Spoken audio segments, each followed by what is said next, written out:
बार की बात है, एक गांव में रीना अपने पति और ननद के साथ रहती थी। रीना पर किसी आत्मा ने अपना कब्जा कर रखा था, इसलिए रोहन उसे रात को पलंग के साथ बांध कर रखता था।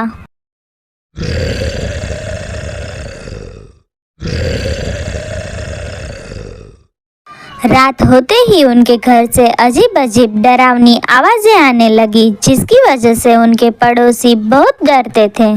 फिर एक दिन बाबा के कहने पर रोहन अपनी पत्नी को उस चुड़ैल से मुक्त करवाने के लिए गांव से दूर एक प्रसिद्ध जगह पर जाने के लिए निकलता है।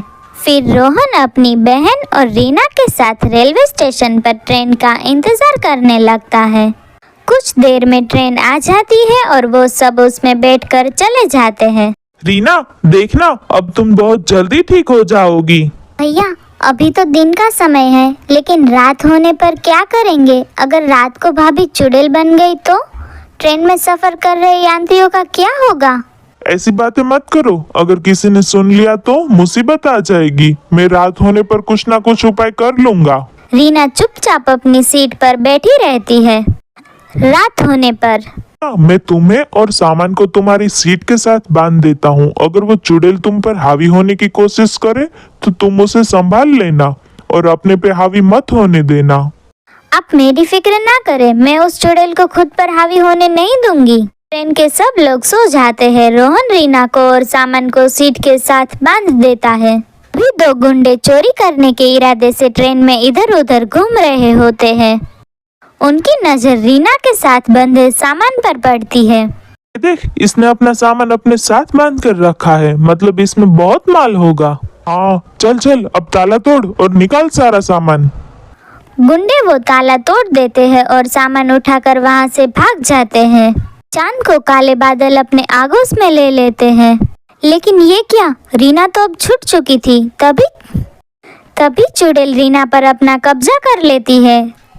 रीना घुर्राने लगती है। अमावस्या की रात होने की वजह से रीना पूरी तरह से चुड़ैल बन गई। तभी चुड़ैल के घुर्राने की आवाज सुनकर काजल की नींद खुल जाती है। वो सामने वाली सीट पर चादर ओढ़कर सो रही थी। फिर वो थोड़ी सी चादर उठाकर बाहर झांक कर देखती है। ये क्या, भाभी तो चुड़ैल बन गई। हाय रे, अब क्या होगा? अरे ये क्या, भाभी की रस्सी भी खुली हुई है। फिर काजल धीरी आवाज में रोहन को पुकारती है। अरे रोहन भैया, उठो, देखो क्या अनर्थ हो गया। रीना भाभी तो चुड़ैल बन गई। जिसका डर था वही हो गया। अरे भगवान, गजब हो गया। अरे उठिए ना भैया। अरे, ये रीना को क्या हो गया? ये तो पूरी तरह से चुड़ैल बन गई। अरे भैया, चुपचाप चादर में छिपे रहे, वरना भाभी ने देख लिया तो कच्चा चबा जाएगी। लेकिन काजल, मैंने तो इसे रस्सी से बांध रखा था, ये छूट कैसे गई? हाँ भैया, और हमारा सामान भी गायब है। शायद सामान चुराने के लिए ही भाभी को खोल दिया होगा। अब क्या करें हम?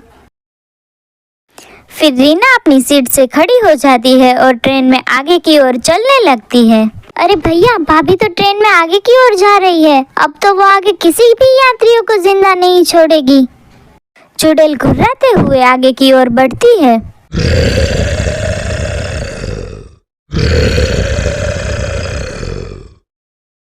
तभी उसकी आवाज सुनकर एक यात्री की नींद खुल जाती है। अरे ये कमबख्त कौन है जो इतने डरावने खराटे ले रहा है? कौन है वहाँ जो इतने जोर जोर से खराटे ले रहा है? चुपचाप शांति से सो जाए, वरना अच्छा नहीं होगा। लेकिन रीना अभी भी घुराते हुए आगे बढ़ रही होती है। अरे नास पीटे, तुझे एक बार में समझ नहीं आता क्या? इतने डरावने खराटे क्यों ले रहा है? लगता है ये ऐसे नहीं मानेगा, इसे तो सबक सिखाना ही पड़ेगा। तभी यात्री की चिल्लाने की आवाज सुनकर चुड़ैल वापस पीछे की ओर आने लगती है। वो यात्री चुड़ैल को आते देख डर कर चादर में छिप जाता है। आए मम्मी, ये क्या चीज है भाई? कोई डरावनी चुड़ैल लगती है। ये ट्रेन में कहाँ से आ गई? आए मम्मी, बचा लो, अरे कोई तो बचाओ। वो चुड़ैल की घुर्राने की आवाज सुनकर सब यात्रियों की नींद खुल जाती है। ट्रेन में चुड़ैल को देखकर सब यात्री अपनी चादर में छिपे रहते हैं। अरे भाइयों, कोई भी आवाज मत करना, ये मेरी पत्नी है। इसके ऊपर चुड़ैल का साया है। अगर उसने किसी को भी देख लिया तो जिंदा नहीं छोड़ेगी।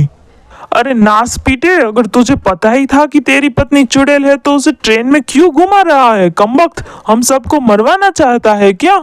अरे भाई साहब, चुपचाप अपनी चादर में छिपे रहिए, वरना भाभी सबको कच्चा चबा जाएगी। आई मम्मी, अब क्या होगा? ये नासपीटा तो अपने साथ चुड़ैल को लेकर घूम रहा है। अरे नासपीटे, मैं अगर सुबह तक बच गया ना तो तुझे अच्छा सबक सिखाऊंगा। पहले सुबह होने तक अपनी जान तो बचा लो, फिर हमें सबक सिखाना। सब लोग छिप छिप कर उस चुड़ैल को देखते रहते हैं।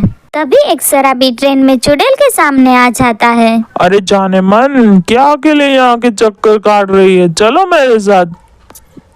तभी चुड़ैल शराबी की गर्दन पकड़ लेती है। अरे मर गया रे, ये क्या? ये तो कमबख्त चुड़ैल क्या कर रही है? क्या समझा और क्या निकला? अरे कोई तो बचाओ। अरे नहीं, जिसका डर था वही हुआ। हमें इसको बचाना होगा। अरे डरपोक, चादर से बाहर निकल। देख, तेरी पत्नी उस शराबी की जान लेना चाहती है। जल्दी चलो, हमें उसे बचाना होगा। फिर 3-4 लोग उसकी तरफ भागते हैं। फिर वो लोग चुड़ैल को बाथरूम में बंद कर देते हैं। हाय, बच गए। अरे कमबख्त हो, इस चुड़ैल को अपने साथ कहाँ लेकर घूम रहे हो? तुम्हें किसी की जान की परवाह है कि नहीं? भाई मुझे माफ कर दो, मैं इसका इलाज कराने ही शहर लेके जा रहा हूँ, लेकिन रास्ते में ये सब हो गया। हमें बस सुबह तक का ही इंतजार करना होगा, फिर सब ठीक हो जाएगा। फिर वो चुड़ैल जोर जोर से दरवाजा खटखटाने लगती है। दरवाजा खोल, खोल दरवाजा, मैं किसी को नहीं छोड़ूंगी, तुम सब मरोगे। फिर कुछ देर इंतजार के बाद सुबह हो जाती है और रीना ठीक हो जाती है। फिर वो रीना का शहर से इलाज कराते हैं और वो ठीक हो जाती है। अगर आपको हमारी कहानी अच्छी लगी हो तो लाइक, कमेंट और शेयर करना ना भूलिएगा।